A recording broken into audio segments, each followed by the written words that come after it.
বঙ্গোপসাগরের নিম্নচাপ, ঢল, অমাবস্যার জোয়ার আর টানা ভারী বৃষ্টিতে ভয়াবহ জলাবদ্ধতা দেখা দিয়েছে ভোলায়। গত 4 দিন ধরে মেঘনা নদীর পানি বিপদসীমার 42 থেকে 47 সেন্টিমিটার ওপর দিয়ে প্রবাহিত হওয়ায় জেলার নিম্নাঞ্চল প্লাবিত হয়েছে। পানিবন্দী হয়ে পড়েছে অন্তত 15 গ্রামের শত শত পরিবার। ক্ষতিগ্রস্তদের জন্য 100 মেট্রিক টন চাল বরাদ্দের কথা জানিয়েছে জেলা প্রশাসন। জোয়ারের পানিতে তলিয়ে গেছে ভোলার নিম্নাঞ্চল। ঘরবাড়ি, রাস্তাঘাট ও ফসলি জমিতে এখন হাঁটু পানি। কোথাও জোয়ারের পানি ঢুকে পড়েছে বসত ঘরেও।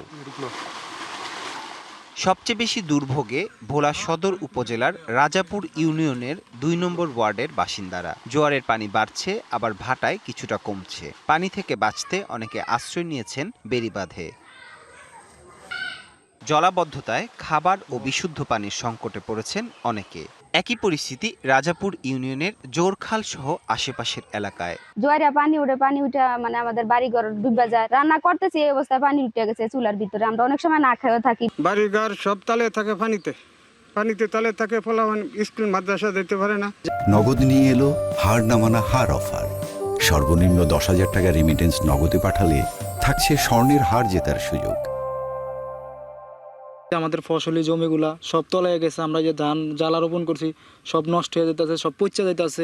আমরা অ্যাম্বুলেন্স আনতে না, কোনো গাড়ি ঘোড়া আনতে, রিক্সা আনতে, মরিয়া থাই। স্থানীয়দের অভিযোগ, দীর্ঘদিন ধরে বেড়িবাঁধের বাইরে থাকা এসব নিচু এলাকায় জোয়ারের পানি ঢুকলেও স্থায়ী সমাধানে নেই কার্যকর উদ্যোগ। প্রায় 30 বছর উপরে রাস্তাটা আজ পর্যন্ত কোনো কাজ হয় না ভালো করে। ওই পাশ দিয়ে একটা ভাঙ্গা ভাঙছে, সবাই মিলা ওই ভাঙ্গাটা কাজ করতেছে, কোনো মেম্বারও আয় না, চেয়ারম্যানও আসে না। পুরা রাস্তার অবস্থা খুবই খারাপ।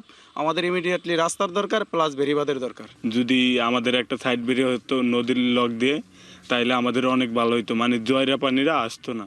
পানি উন্নয়ন বোর্ড বলছে, রাজাপুর ইউনিয়নে বেড়িবাঁধের বাইরে পলি জমায় গড়ে উঠেছে নতুন বসতি। এই বসতি বেড়িবাঁধের আওতায় নিতে প্রকল্প প্রস্তাব করা হয়েছে। এটি বাস্তবায়ন হলে সমস্যা সমাধানের আশা কর্তৃপক্ষের। ভোলা সদর উপজেলার রাজাপুর এলাকার যে অংশটা বেড়িবাঁধের বাইরে রয়েছে, ভূমিটা বর্তমানে পলি জমে পূর্ণতার পর্যায়ে রয়েছে। একটা স্টাডি প্রক্রিয়া চলমান রয়েছে। স্টাডিতে সম্পন্ন হলে আমরা একটা প্রকল্প গ্রহণ করব। তখন আশা করি যে উঁচু জোয়ারও যে পানি প্রবেশ করার ঘটনাগুলো এবং মানুষজন পানিবন্দী হওয়ার এই আশঙ্কাগুলো আর থাকবে না।